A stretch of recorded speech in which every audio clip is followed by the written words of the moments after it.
¿Qué tal amigas, amigos? Muy buenos días tengan todos ustedes. Estamos en una nueva clase de literatura. Hoy estamos ya en la semana 33. Estamos en la primera clase del cuarto bimestre, ¿sí? Y tenemos a el salón de segundo de secundaria, año segundo de secundaria. Y vamos a tener el siguiente tema, ¿ya? El siguiente tema es Romeo y Julieta. Vamos a ver a Romeo y Julieta. Recuerda que las clases pasadas hemos estado desarrollando el tema de William Shakespeare, las principales obras de William Shakespeare, y obviamente Romeo y Julieta es una de ellas. Vamos a hablar entonces hoy de Romeo y Julieta. Muy bien. Hablemos de algunas cosillas interesantes con respecto a esto, ¿no? Por ejemplo, Romeo y Julieta es considerada una de las grandes obras de teatro de la literatura universal, una de las mejores obras que tiene William Shakespeare. Recuerda, William Shakespeare es un famoso dramaturgo inglés, poeta también. Recuerda que nació en Stratford-upon-Avon, ¿ya? Por eso fue llamado el Cisne de Avon, y es uno de los cuatro grandes, considerados por muchos, cuatro grandes literatos, pues, universales, ¿ya? Romeo y Julieta, ya que hay un famoso cuadro de Romeo y Julieta donde representa esta famosa tragedia de amor. Vamos a hablar un poquito acerca de todo lo que compete a esta cuestión. Muy bien. A ver, datos interesantes al respecto de Romeo y Julieta. Publicada en 1597, ¿sí? 1597, ya a no mucho tiempo del siglo XVII, ¿ya? Está escrita pero fue escrita probablemente unos 6 años antes. Algunos dicen que empezó a escribirse en 1591, 1594, no hay una fecha exacta, pero sí fue publicada en 1597. ¿Ya? Es una de las primeras tragedias, una de las más antiguas que tiene William Shakespeare, y se podría calificar esta obra dentro del periodo del Renacimiento. ¿Ya? Un renacimiento que ya está comenzando a hacer otra cosa. ¿Sí? Muy bien. Perfecto. Comencemos. Género. ¿No? Recuerda que vamos a analizar la obra en ese sentido, el género y la especie, ¿no? En cuanto al género, vamos a ver que el género es dramático, ¿ya? Género dramático, ¿sí? Porque estamos ante una obra teatral. Luego tenemos la especie. En cuanto a la especie, amigas y amigos, tenemos a una tragedia. No es comedia, no es drama. Recuerda que las obras teatrales de Shakespeare las podíamos catalogar en tragedia, comedia y dramas históricos, ¿no? Por ejemplo, en tragedia tenías a Hamlet, tenías a Otelo, tenías a Romeo y Julieta. En comedia, por ejemplo, tenías Sueño de una noche de verano, El mercader de Venecia, La tempestad, o por ejemplo, dramas históricos, tienes los dramas ligados a Ricardo, ¿ya? Tercero, ¿ya? O a El ciclo de Enrique, por ejemplo, ¿ya? Entonces, esta obra está dentro de la especie tragedia, género dramático, obviamente. Número de actos. Mira, casi siempre las obras de Shakespeare presentan 5 actos. Y aquí esto no es la excepción. 5 actos. ¿Ya? Muy bien. Ahora cabe decir que esta obra ha sido adaptada muchísimas veces, no solamente al cine, ¿ya? Sino a diversos tipos de plataformas, ¿no? Versiones en cómics, versiones en dibujos animados, versiones en películas recientes, con actores y con una historia que como que se maquilla un poco para que sea más actual. Como por ejemplo, hay una película de los años 90, está aquí, mira, donde pues los personajes ya no necesariamente están viviendo en la época de la Edad Media, la época renacentista, por ahí, ¿no? Sino están ya en un tiempo mucho más actual, ¿no? Entonces, el cine, ¿ya? Los dibujos animados, ¿no? Toman esta historia y la actualizan, ¿sí? Entonces, eso es interesante, ver cómo la historia se va actualizando con el pasar del tiempo.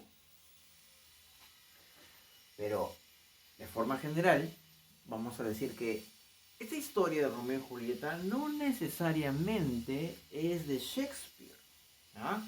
No es que Shakespeare sea el creador de esta historia, de este argumento, no. Al parecer, esta historia fue creada, uno de los datos más antiguos que se tiene es que esta historia está basada en un cuento italiano. Este cuento italiano proviene de un autor llamado, ¿lo tienes?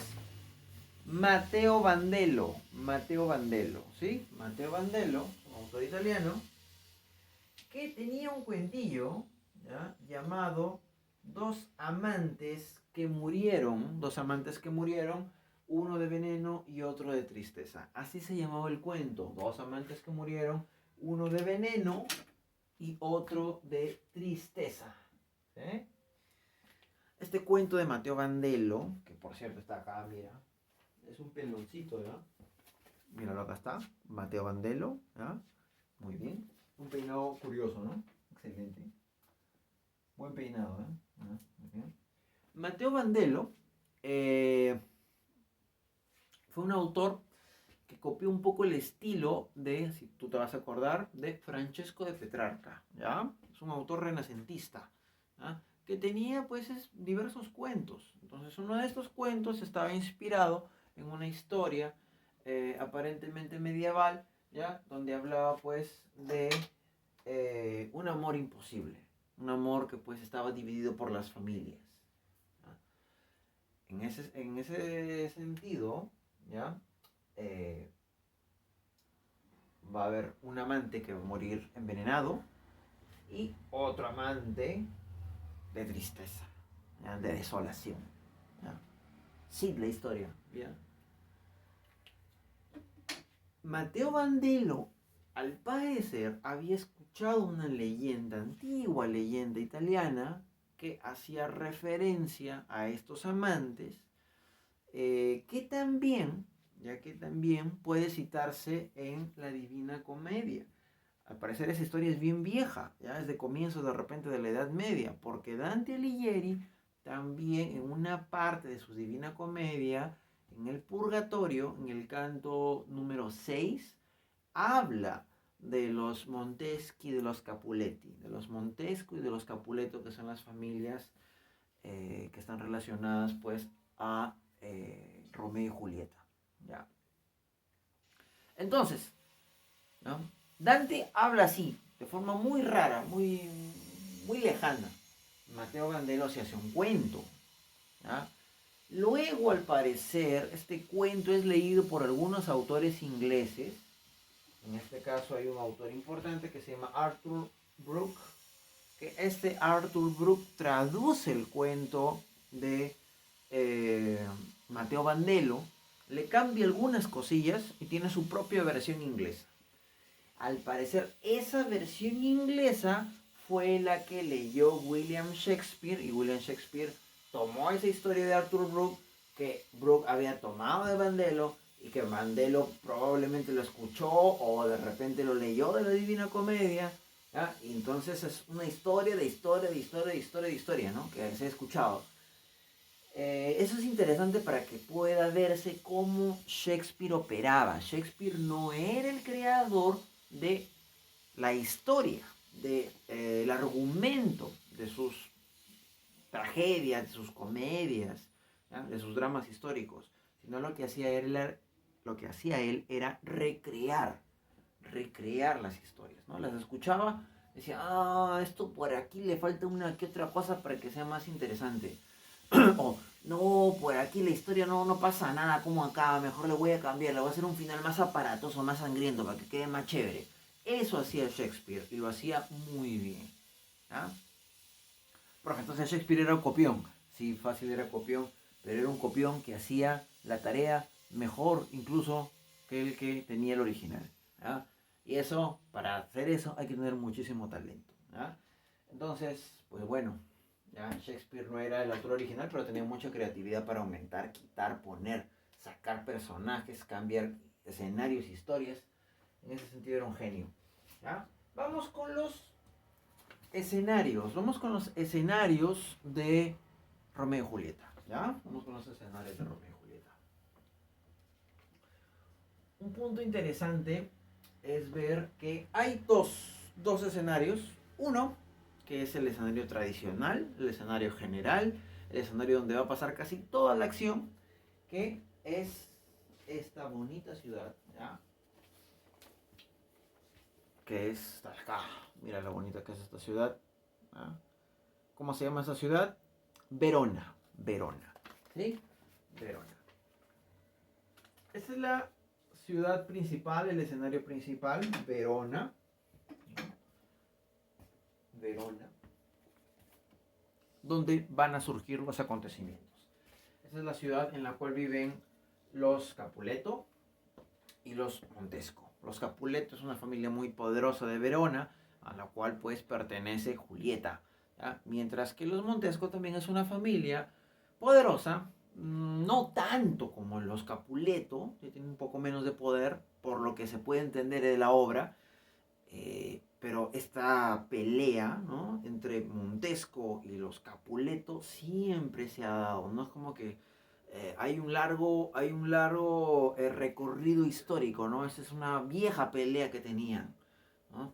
Los Capuleto, repito, tiene que ver con la familia de Julieta y los Montesco con la familia de Romeo, ¿no? Y ellos, bueno, van a terminar enamorándose, ¿no? Haciendo que la familia diga, no, ¿por qué te vas a enamorar de ese desgraciado, esa desgraciada? ¿No? Entonces, esta bonita ciudad que es la ciudad de Verona sirve como escenario. Entonces Shakespeare va a tomar a la cultura italiana, siendo él, mira tú, inglés, ¿no? Bien podría ser una obra de ingleses, pero no, quiere ser una obra inspirada en la cultura italiana. ¿Ah? Muy bien. Otro escenario, Mantua. Mantua.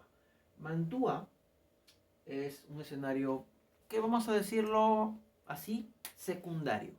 No es el escenario principal, sino es un escenario secundario. Es un escenario que sirve de acción para el exilio de Romeo, ¿ya?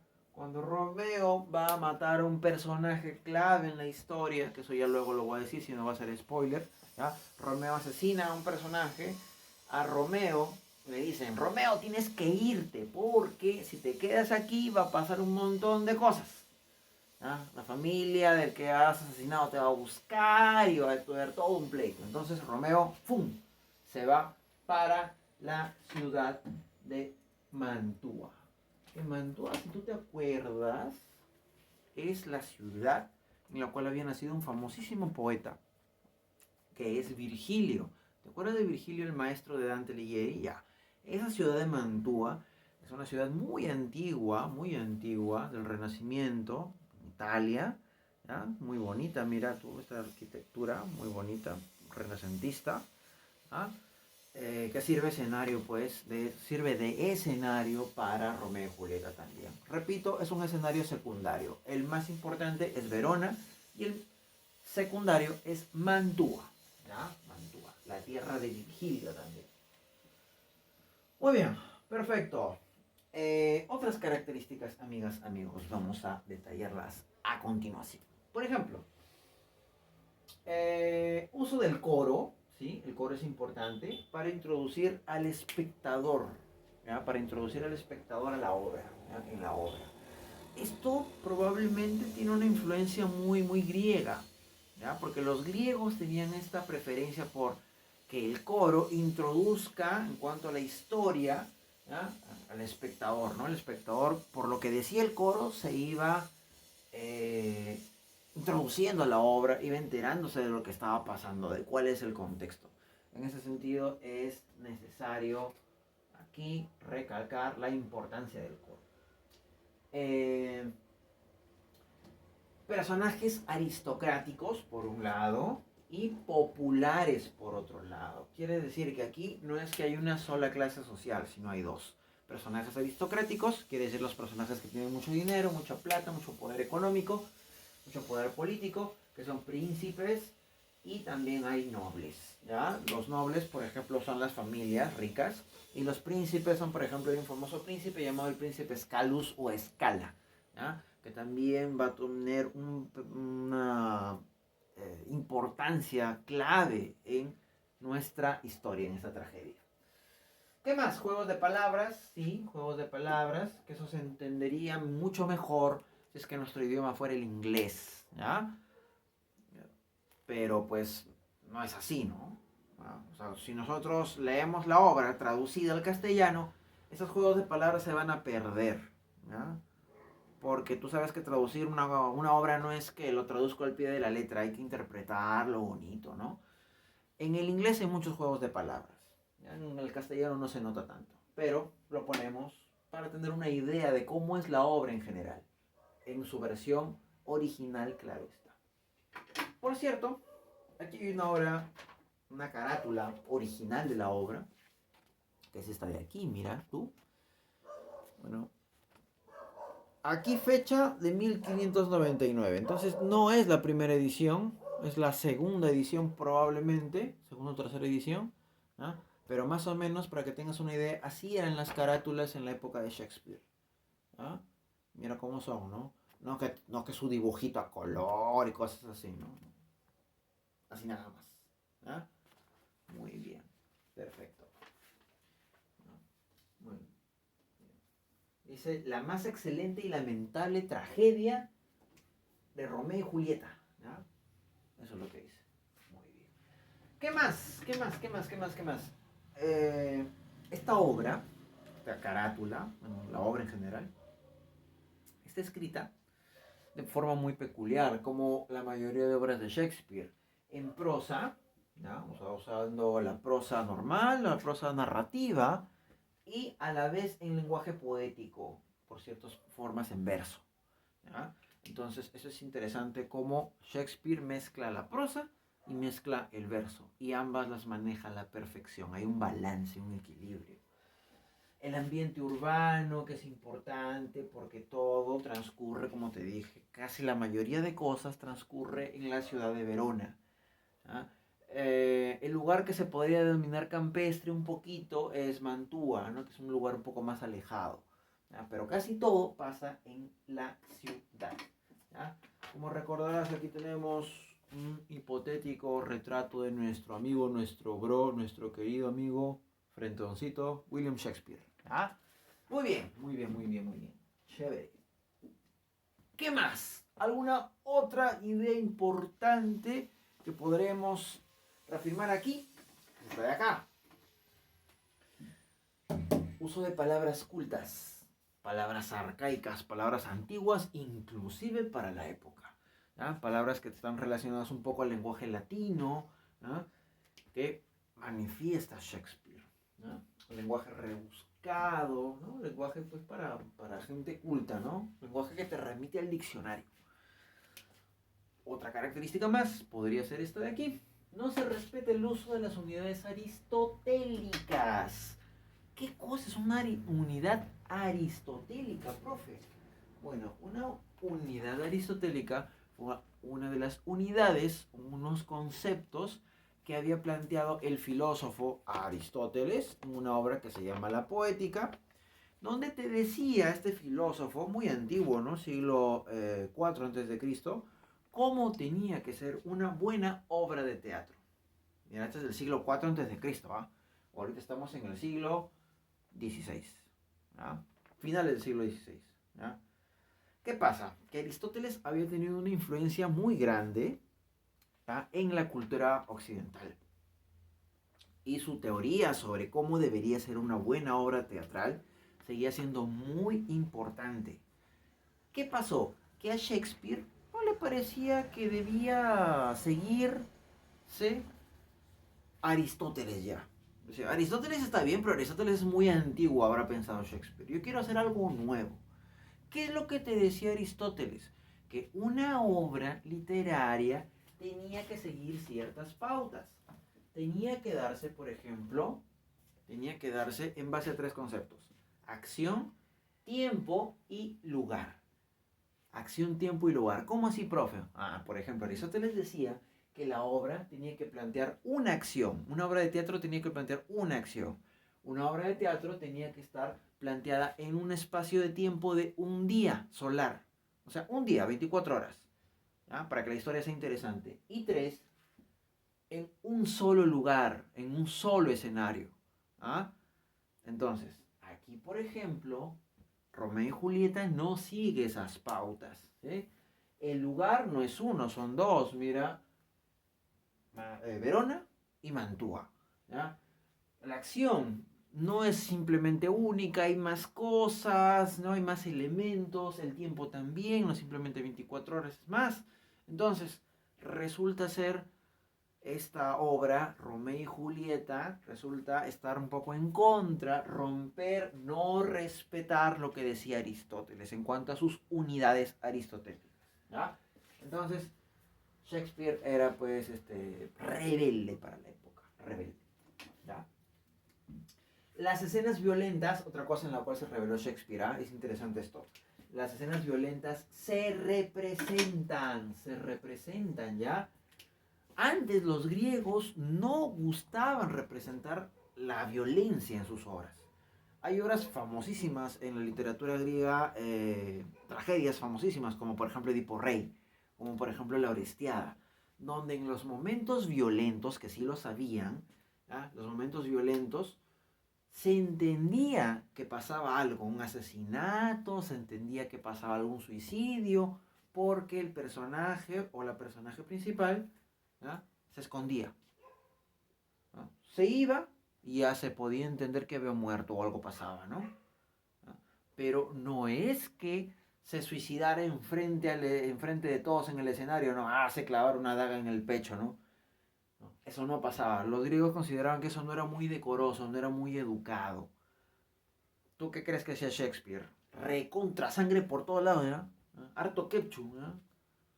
Borboteaba la sangre y la gente se maravillaba y como que te maravillas y te perturbas por eso, ¿no? La gente la tenía como loca Shakespeare.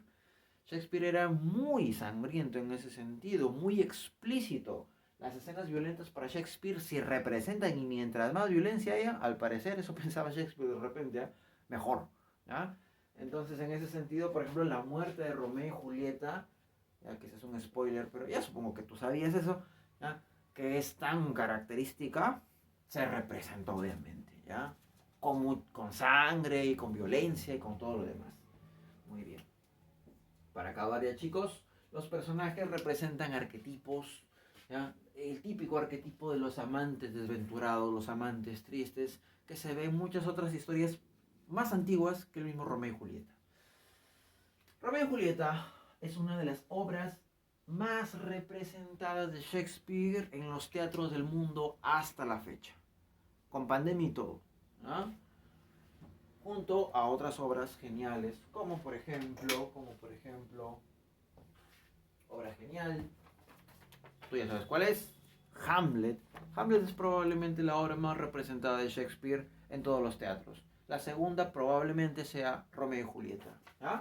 Entonces, Romeo y Julieta es una obra muy famosa, ¿ya? Muy famosa, extremadamente famosa, ¿ya? Entonces, tienes ahí a Hamlet, ¿ya? Macbeth también, ¿no? Romeo y Julieta. Esas probablemente sean tres de las más representadas de Shakespeare.